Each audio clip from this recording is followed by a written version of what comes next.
دجال، اس پر میں نے لکھا ہے یہ بڑے دغاباز، فریبی اور مکار کے معنی میں اس میں صفت ہے۔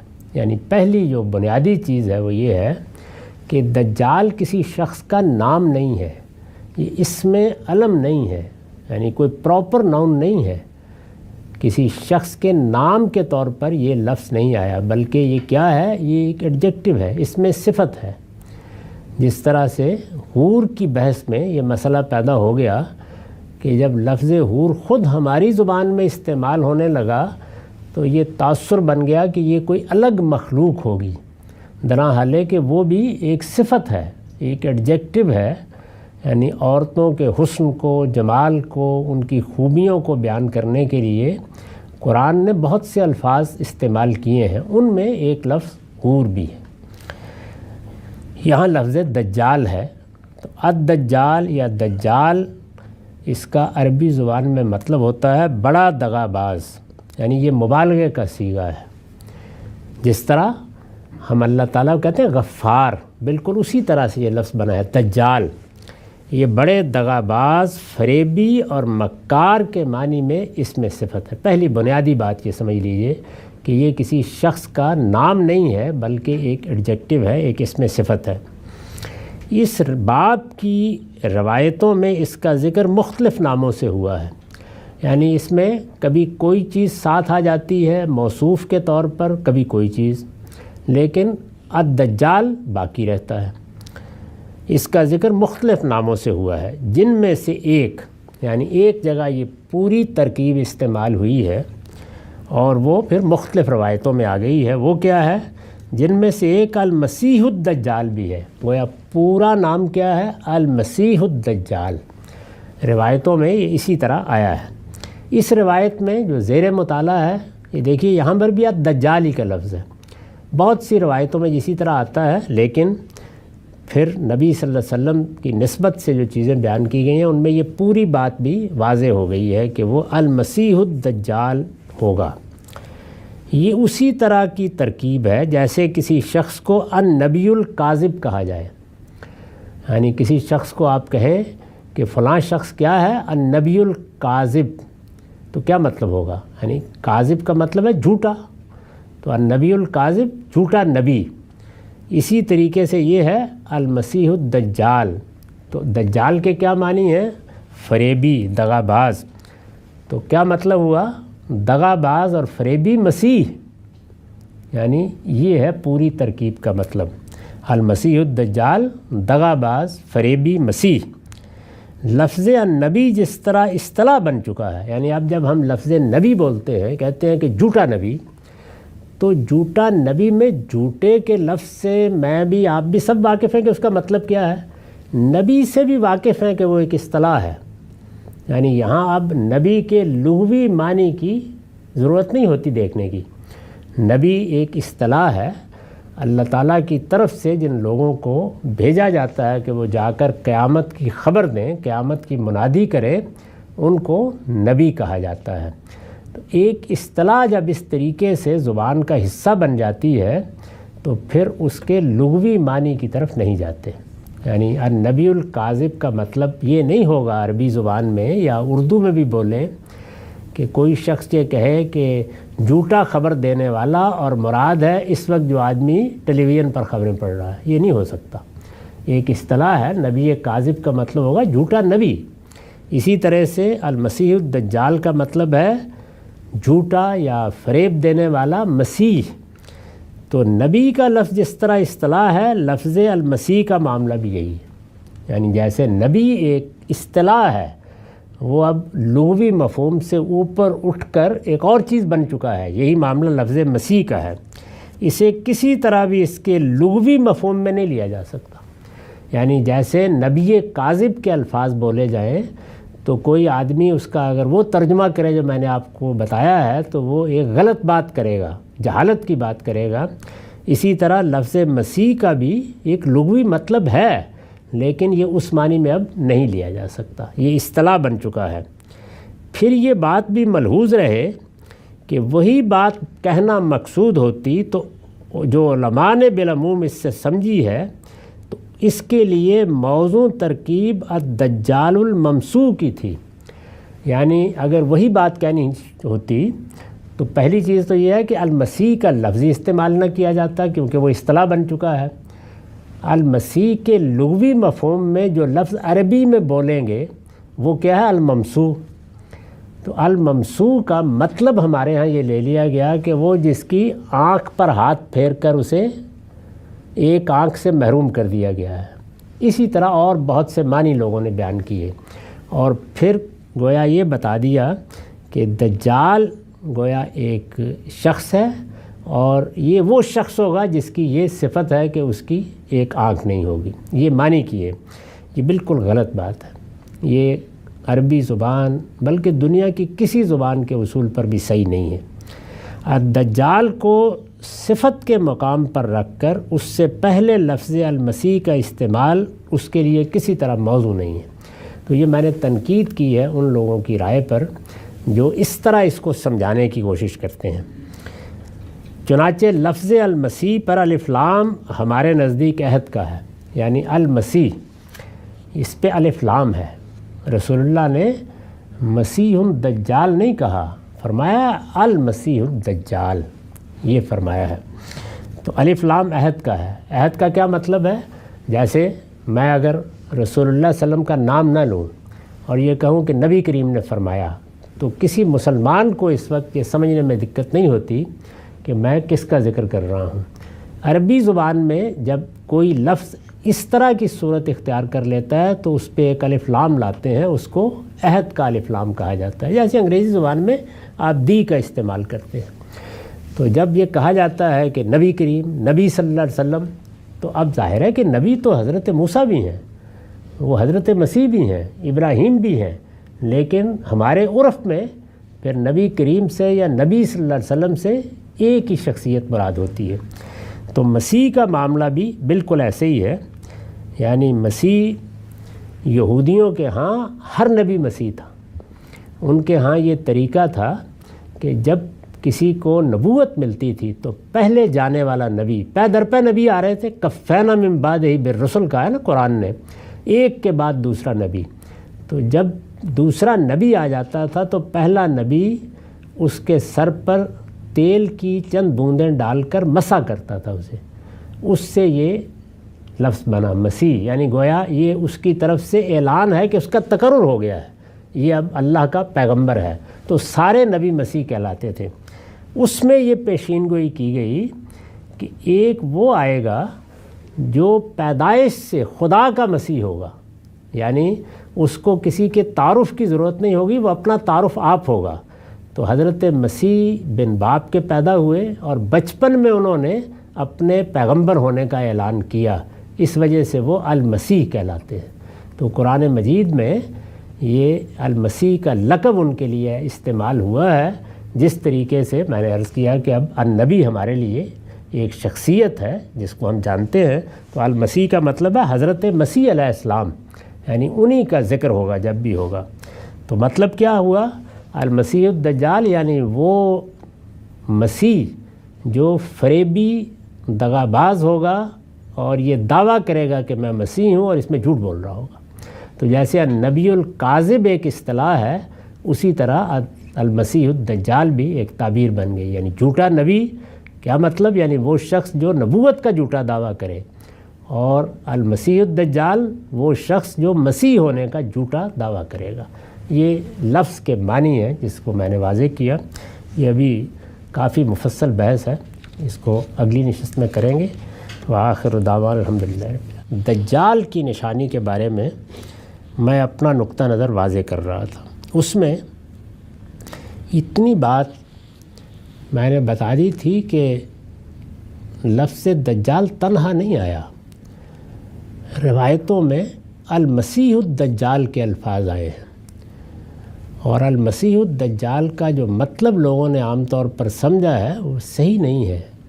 عربیت کی روح سے اس کا صحیح مفہوم یہ ہے کہ وہ شخص جو جھوٹا مسیح ہونے کا دعویٰ کرے گا، یعنی دجال کا مطلب ہے فریب دینے والا، جھوٹ بولنے والا، لوگوں کو دغا میں مبتلا کرنے والا۔ یہ دجال کہتے ہیں، دجل و فریب اردو زبان میں بھی بولتے ہیں، یہ وہی لفظ ہے۔ تو دجال فریبی، مکار، اور المسیح یعنی وہ جو جھوٹا ہوگا، مکار ہوگا اور لوگوں سے یہ کہے گا کہ میں وہ مسیح ہوں جو آ گیا ہوں۔ یہ در حقیقت پیشین گوئی ہے رسول اللہ صلی اللہ علیہ وسلم کی، اگر آپ کی طرف اس کی نسبت صحیح ہے، اس لیے کہ روایتیں لوگوں کا بیان ہے، ان میں ہمیشہ یہی دیکھنا چاہیے کہ اگر یہ بات اللہ کے پیغمبر کی طرف لوگوں نے صحیح منسوب کی ہے تو پھر ہم اس کو سمجھنے کی کوشش کر رہے ہیں۔ اس کا پورا امکان ہوتا ہے کہ بات ہی صحیح منسوب نہ کی گئی ہو۔ تو ہم یہاں پہنچ گئے تھے کہ چنانچہ لفظ المسیح پر الف لام ہمارے نزدیک عہد کا ہے، اور اس سے مراد وہ مسیح ہے جس کی بعثت کے یہود صدیوں سے منتظر تھے۔ یعنی یہ کیوں ممکن ہو جائے گا کہ کوئی شخص یہ دعویٰ کرے کہ میں مسیح ہوں؟ ظاہر ہے کہ جب بھی کوئی اس طرح کی بات ہوتی ہے تو اس کے پس منظر میں کچھ حقائق ہوتے ہیں، ورنہ کون سنے گا کسی کا دعویٰ؟ اگر اللہ تعالیٰ نے پہلے دن سے پیغمبر بھیجے ہی نہ ہوتے تو پہلی دفعہ کوئی آدمی آ کے کہتا کہ میں پیغمبر ہوں تو کون اس کی بات سنتا؟ ایک پس منظر ہوتا ہے جس میں کوئی بات کہنے کی گنجائش پیدا ہوتی ہے، وہ پس منظر سمجھ لینا چاہیے۔ لفظ مسیح کے بارے میں جو کچھ میں نے عرض کیا اس کا خلاصہ کر دیتا ہوں۔ یعنی کیا چیز تھی؟ بنی اسرائیل کے ہاں یہ روایت تھی کہ جب کوئی نیا پیغمبر آتا تو جانے والا پیغمبر، ان کے ہاں چونکہ یہ معاملہ پے در پے تھا، یعنی ایک پیغمبر دنیا سے اسی وقت رخصت ہوگا جب کہ دوسرا آ جائے گا، تو آنے والے پیغمبر کا مسح کر کے، یعنی سر پر کچھ تیل کے قطرے ڈال کے مسح کر کے گویا اس بات کا اعلان کیا جاتا تھا کہ اب میرے بعد یہ جانشین ہے۔ یہ طریقہ تھا ان کے ہاں، اس سے یہ لفظ مسیح بنا۔ مسیح وہی مسح ہے جیسے ہم بھی بولتے ہیں، تو مسیح بنا، یعنی یہ گویا فعیل بمعنی مفعول ہے، وہ جس کو مسح کیا گیا، اس سے یہ مسیح کی اصطلاح بن گئی۔ سیدنا مسیح علیہ السلام، عیسیٰ علیہ السلام یعنی ابن مریم، وہ اللہ کی طرف سے یہ مسیح ہو کر آئے، یعنی ان کے لیے دنیا میں کسی اعلان کی ضرورت نہیں پڑی، وہ اعلان اللہ کی طرف سے کیا گیا۔ بچپن میں انہوں نے کیا، گہوارے میں کیا، وہ ایک غیر معمولی معاملہ ہوا، اس لیے کہ بنی اسرائیل کے خاتمے کا وقت آ گیا تھا۔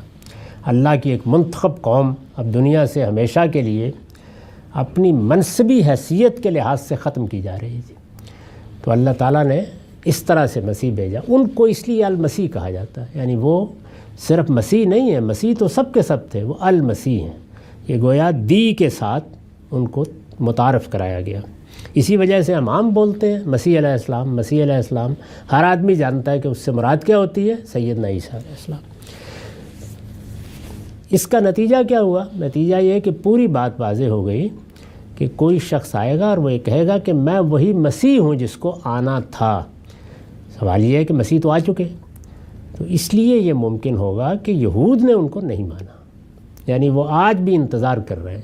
ان کے ہاں پیشین گوئی موجود تھی سیدنا مسیح کے آنے کی، وہ پیشین گوئی جگہ جگہ بیان ہوئی ہے، وہ انتظار کر رہے تھے، اور ان کا تصور یہ بن گیا تھا کہ جس کو المسیح کہا گیا ہے وہ جب آئے گا اللہ تعالیٰ کی طرف سے، جب اس کی بعثت ہوگی، تو اس وقت ہم جس ادبار میں پڑے ہوئے ہیں، جس زوال میں جیسے مسلمانوں کا حال ہے، تو وہ آ کے ہمیں اس سے نکالے گا اور داؤد کی سلطنت بحال کرے گا۔ یعنی یہ چیز ان کے ہاں ایک عقیدہ بن گئی تھی۔ اب بھی ایسے ہی، اس وقت بھی وہ یہی انتظار کر رہے ہیں کہ جیسے ہی مسیح علیہ السلام آئیں گے تو ان کی بعثت کے بعد ان کی وہ پرانی سلطنت، ان کے خوابوں کی سلطنت بحال ہو جائے گی۔ دنیا میں ان کا ایک لحاظ سے اقتدار قائم ہوگا، اور اس اقتدار کے حدود اربع کیا ہوں گے وہ ان کے ہاں طے ہیں۔ اس کو وہ داؤد کی سلطنت کہتے ہیں، یعنی ان کی تاریخی روایات کے مطابق سیدنا داؤد کے زمانے میں جو پورا علاقہ بنی اسرائیل کی سلطنت تھا، اور یہ ذہن میں رہے کہ اس میں جزیرہ نما عرب بھی شامل تھا، اس میں یہ عراق شام کے بعض علاقے بھی شامل تھے، یہ ساری سلطنت وہ کہتے ہیں کہ بحال ہو جائے گی۔ اس مسیح کا اس وقت یہود انتظار کر رہے ہیں، جیسے ہمارے ہاں بھی لوگ حضرت مسیح کا انتظار کر رہے ہیں، تو وہ اس طریقے سے ان کا انتظار کر رہے ہیں۔ مسیحی یعنی جو نصارہ ہیں، عیسائی ہیں، وہ بھی انتظار کر رہے ہیں۔ وہ اس لیے انتظار کر رہے ہیں کہ ان کے نزدیک وہ صلیب سے اتار لیے گئے اور 3 دن کے بعد زندہ ہو گئے، تو اب وہ کہتے ہیں کہ وہ پھر آئیں گے۔ تو اس طرح تینوں کے تینوں گروہ انتظار کر رہے ہیں۔ ہمارے ہاں روایتوں کی بنیاد پر انتظار ہو رہا ہے، وہ دوبارہ آئیں گے اور دمشق کے مسجد کے منار پر ایک دن اچانک نمودار ہو جائیں گے، فرشتوں کے جلوں میں اتریں گے اور ان کو یہ پیشکش کی جائے گی کہ نماز پڑھائیے، لیکن وہ کہیں گے کہ نہیں، تمہارا امام ہی نماز پڑھائے۔ تو ہم اس طرح انتظار کر رہے ہیں، ہمارے ہاں کے مسلمان۔ یہود اس طرح انتظار کر رہے ہیں کہ وہ آیا ہی نہیں، ابھی ان کو آنا ہے۔ تو ایک لحاظ سے دیکھیں تو پورا مذہب، یعنی مذہب تو انبیاء کا یہی ہے نا، اسلام، جس کا ایک فرقہ مسیحی ہے، ایک فرقہ یہود ہے اور ایک ہم ہیں جو مسلمان کہتے ہیں اپنے آپ کو۔ تو سب کے سب انتظار کر رہے ہیں۔ یہ پس منظر ہے جس میں اگر کوئی آنے والا آ کے واقعی دعویٰ کر ڈالے کہ میں وہی ہوں جو آ گیا ہوں، تو ایک مسئلہ تو پیدا ہوتا ہے نا، دعوے کے لیے گنجائش بن گئی۔ یہ ہے پس منظر۔ چنانچہ المسیح پر الف لام ہمارے نزدیک عہد کا ہے، اور اس سے مراد وہ مسیح ہے جس کی بعثت کے یہود صدیوں سے منتظر تھے۔ اس انتظار کی وجہ ان کے نبیوں کی یہ پیشین گوئی تھی کہ ان کے پروردگار کی طرف سے ایک مسیح آنے والا ہے۔ ان کے ہاں پیشین گوئی اس صورت میں ہے، ایک مسیح آنے والا ہے جو اس ذلت سے انہیں نجات دلائے گا جس میں وہ صدیوں سے مبتلا ہے۔ ان کے لیے بھی یہ ایک بڑی پیشین گوئی ہے۔ عیسیٰ علیہ السلام کی بعثت اسی پیشین گوئی کے مطابق ہوئی، یعنی پیشین گوئی درست تھی۔ حضرت مسیح آ گئے۔ جب حضرت مسیح آئے اور اس کے حقیقی مصداق کی حیثیت سے ہوئی، مگر وہ اس وقت انہیں ماننے کے لیے تیار نہیں ہوئے، اس وقت انہوں نے انکار کر دیا۔ لہٰذا اب بھی ہمہ وقت چشم برا ہیں کہ ان کے اس مسیح موعود کی بعثت کسی وقت لازماً ہوگی۔ وہ آنکھیں لگائے ہوئے انتظار کر رہے ہیں۔ یہ اطمینان رکھیے کہ انتظار کرنا ایک بالکل الگ ہوتی ہے، آنے کے بعد کوئی نہیں مانتا۔ تو انتظار سب کر رہے ہیں، مسلمان بھی کر رہے ہیں، یہود بھی کر رہے ہیں، مسیحی بھی کر رہے ہیں۔ اس پس منظر میں یہ شخص آ کے دعویٰ کرے گا۔ اس پر ہمارے عہد کے ایک بڑے عالم مولانا سید اللہ صاحب مودودی نے اپنی تفسیر تفہیم القرآن میں ایک بہت عمدہ نوٹ لکھا ہے۔ میں آپ کو وہ آئندہ نشست میں سناؤں گا اور یہ بتاؤں گا کہ انہوں نے کس خوبی کے ساتھ اس کا اطلاق کر کے بتایا ہے کہ صورتحال فی الواقع کیا بن رہی ہے، تاریخی طور پر بھی اور اس وقت دنیا جس جگہ کھڑی ہے اس کے لحاظ سے بھی۔ ہمارا وقت ختم ہو گیا۔ اقول قولی ھذا واستغفر اللہ لی ولکم سائر المسلمین۔ دجال کے بارے میں بحث جاری تھی، تو میں نے عرض کیا کہ اس میں ایک بڑی غلطی یہ ہے کہ لوگ یہ خیال کرتے ہیں کہ دجال نام کی کوئی الگ سے شخصیت ہے۔ اصلاً یہ بیان کیا گیا ہے کہ وہ المسیح الدجال ہوگا، یعنی یہود میں سے اٹھے گا اور یہ دعویٰ کرے گا کہ میں وہی مسیح ہوں جس کا تم انتظار کر رہے تھے۔ اسی کو مسیح موعود کہا جاتا ہے، وہ مسیح جس کا وعدہ کیا گیا تھا۔ میں نے پس منظر کے لحاظ سے بتایا تھا کہ اس طرح کے کسی شخص کا اٹھنا یہ کوئی بعید از قیاس چیز نہیں ہے۔ جب قوموں میں پہلے سے ایک روایت موجود ہو تو جس طرح اگر وہ کوئی پیشین گوئی ہے اس کے تحت کوئی پیغمبر آ سکتا ہے، جیسے کہ آتے رہے، اسی طریقے سے جھوٹے دعوے کرنے والے بھی اسی پس منظر میں اٹھ کھڑے ہوتے ہیں۔ تو اس وقت کی صورتحال کیا ہے دنیا میں؟ اگر مذہبی لوگوں کو دیکھیے تو مسیحی بھی سیدنا مسیح کے دوبارہ آنے کا انتظار کر رہے ہیں۔ مسلمانوں کے ہاں بھی یہ روایت عام ہے کہ وہ آئیں گے اور قیامت کے قریب آ کے دجال سے جنگ کریں گے۔ یہود کا مسئلہ یہ ہے کہ انہوں نے جب وہ آئے تھے اس وقت ان کو نہیں مانا تھا، وہ ابھی تک ان کا انتظار کر رہے ہیں۔ یعنی ان کے ہاں تو پیشین گوئی موجود تھی کہ ایک مسیح آئے گا۔ میں یہ عرض کر چکا کہ مسیح کا لفظ کیسے پیدا ہوا، اور سیدنا مسیح علیہ السلام کو یعنی عیسیٰ علیہ السلام کو المسیح کیوں کہا جاتا ہے؟ یعنی وہ اللہ کی طرف سے پیغمبری کے منصب پر فائز کیے گئے اور اعلان بھی اللہ ہی کی طرف سے ہوا۔ اس سے پہلے جانے والا پیغمبر آنے والے کو مسح کر کے اس کی پیغمبری کا اعلان کرتا تھا۔ یہ بنی اسرائیل کی روایت تھی۔ ان کا اعلان اللہ تعالیٰ کی طرف سے ہوا. انہوں نے گہوارے میں یہ اعلان کیا. اس موقع پر جو باتیں ایک بچے کے منہ سے نکلیں وہ قرآن نے نقل کر دی ہیں, بتا دیا ہے کہ انہوں نے کہا کہ میرے بارے میں اللہ کا فیصلہ یہ ہے, میں ان چیزوں کی گواہی دے رہا ہوں اور میں اس مقصد کے لیے آیا ہوں. تاہم اس سب کے باوجود ان کو نہیں مانا گیا اور یہود اب بھی اس کا انتظار کر رہے ہیں. میں نے عرض کیا تھا کہ اس پر ہمارے زمانے کے ایک بڑے عالم مولانا سید ابر اللہ صاحب مودودی نے اپنی تفسیر تفہیم القرآن میں ایک حاشیہ لکھا ہے. اس کا متعلقہ حصہ میں پڑھ رہا ہوں, اس میں بڑی بصیرت ہے. وہ لکھتے ہیں, اس معاملے کی حقیقت کوئی شخص نہیں سمجھ سکتا جب تک وہ یہودیوں کی تاریخ اور ان کے مذہبی تصورات سے واقف نہ ہو. حضرت سلیمان علیہ السلام کی وفات کے بعد جب بنی اسرائیل پے در پے تنزل کی حالت میں مبتلا ہوتے چلے گئے, حضرت سلیمان کا دور تو ان کے عروج کا نقطہ کمال تھا. جس طرح ہم اپنی تاریخ پر نگاہ ڈالتے ہیں تو ہارون اور مامون کا دور عباسیوں کے عروج کا کمال ہے. اسی طرح سے جو حکومت بنو امیہ نے ہسپانیہ میں قائم کی, اس میں بھی عبد الرحمن کا دور بڑا غیر معمولی دور سمجھا جاتا ہے. عثمانیوں کے بھی مختلف حکمران ہیں جن کے ادوار کو یہی حیثیت حاصل ہے. سلیمان اعظم کا دور, مغلوں کے ہاں بھی. تو دنیا میں جو تاریخ ہے وہ بالکل قوموں کی بھی, حکومتوں کی بھی, اور وہ خاندان جو حکومتیں بناتے ہیں ان کی بھی یہی ہے. یعنی جس طریقے سے انسان اٹھتا ہے, ایک کوپل کی طرح آگے بڑھتا ہے, پھر لڑکپن کے بچپن کے مراحل سے گزر کر شباب کو پہنچ جاتا ہے, پھر آہستہ آہستہ اس میں اضمحلال آتا ہے یہاں تک کہ بوڑھا ہو جاتا ہے. اسی طریقے سے قوموں پر بھی یہ سارے مراحل گزرتے ہیں اور وہ بھی اسی طرح اضمحلال میں مبتلا ہو کے ختم ہو جاتی ہیں. تو سلیمان علیہ السلام کا زمانہ بنی اسرائیل کے لیے, داؤد و سلیمان کا زمانہ آخری درجے کے عروج کا زمانہ تھا, جیسے مغلیہ سلطنت کو ہم اکبر, جہانگیر اور شاہ جہان کے زمانے میں دیکھتے ہیں.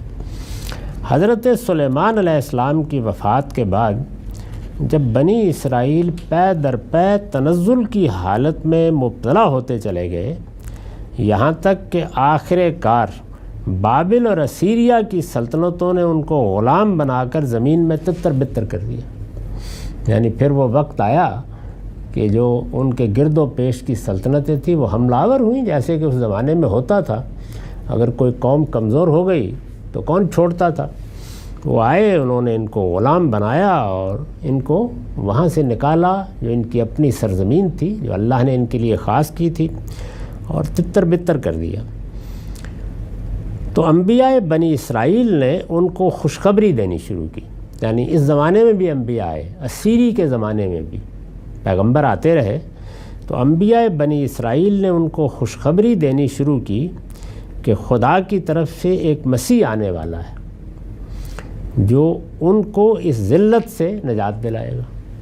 یعنی اللہ تعالیٰ ایک ایسا پیغمبر بھیجنے والا ہے جس کو وہ خود مسیح قرار دے گا.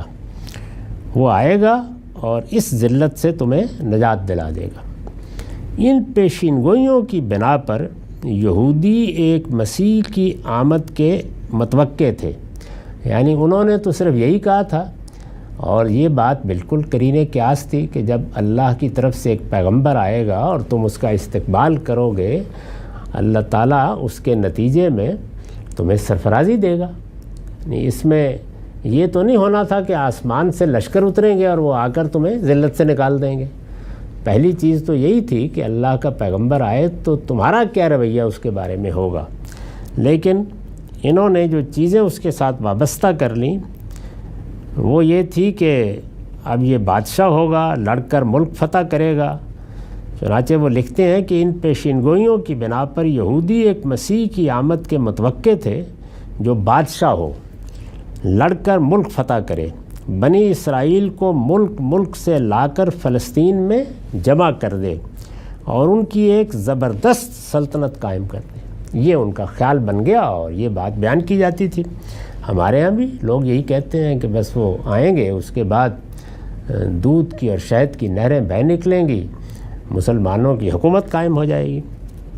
لیکن ان کی ان توقعات کے خلاف، یعنی وہ تو یہ توقع لگائے بیٹھے تھے، لیکن ان کی ان توقعات کے خلاف جب حضرت عیسیٰ ابن مریم علیہ السلام خدا کی طرف سے مسیح ہو کر آئے اور کوئی لشکر ساتھ نہ لائے، تو یہودیوں نے ان کی مسیحیت تسلیم کرنے سے انکار کر دیا اور انہیں ہلاک کرنے کے درپے ہو گئے، یعنی صلیب دینے کے درپے ہو گئے۔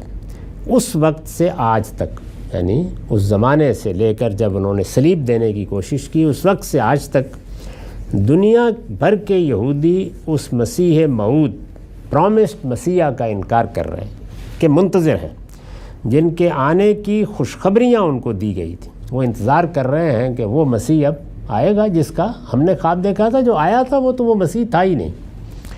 ان کا لٹریچر اس آنے والے دور کے سہانے خوابوں سے بھرا پڑا ہے۔ اگر آپ یہودیوں کا لٹریچر پڑھیں، تلمود اور ربیوں کے ادبیات میں اس کا جو نقشہ کھینچا گیا ہے، اس کی خیالی لذت کے سہارے صدیوں سے یہودی جی رہے ہیں اور یہ امید لیے بیٹھے ہیں کہ یہ مسیح موعود ایک زبردست جنگی اور سیاسی لیڈر ہوگا جو دریائے نیل سے دریائے فرات تک کا علاقہ، جسے یہودی اپنی میراث کا ملک سمجھتے ہیں، انہیں واپس دلائے گا اور دنیا کے گوشے گوشے سے یہودیوں کو لا کر اس ملک میں پھر سے جمع کر دے گا۔ یہ ان کی امید ہے، اس کے وہ منتظر ہیں۔ نبی صلی اللہ علیہ وسلم نے یہ اسی کے بارے میں فرمایا ہے کہ کوئی دجال، یعنی فریب کار، دجال کا مطلب ہے کوئی مکار، دغا باز، یہود کے اندر سے ان کا مسیح موعود بن کر اٹھے گا اور لوگوں کے لیے ایک عظیم فتنہ برپا کر دے گا۔ ان کے اندر پیدا ہوگا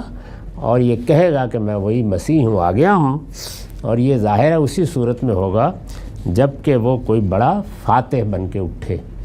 تو یہ ایک تصویر ہے جس کو سامنے رکھ کر اس دجال کی پیشین گوئی کو سمجھا جا سکتا ہے کہ جو اس کی تفصیلات ہمارے سامنے آتی ہیں، ان کی روشنی میں یہود میں یہ شخص اٹھے گا اور یہ ان کا مسیح ہونے کا دعویٰ کرے گا، اور اس کے ذریعے سے چونکہ بڑی بڑی فتوحات بھی ہوں گی اور خاص طور پر اس علاقے میں ہوں گی، یہ جو اصفہان سے لے کر آگے عراق، شام، مشرق وسطیٰ کا علاقہ ہے، یہاں تک کہ یہ مدینے کے دروازوں پر جا پہنچے گا۔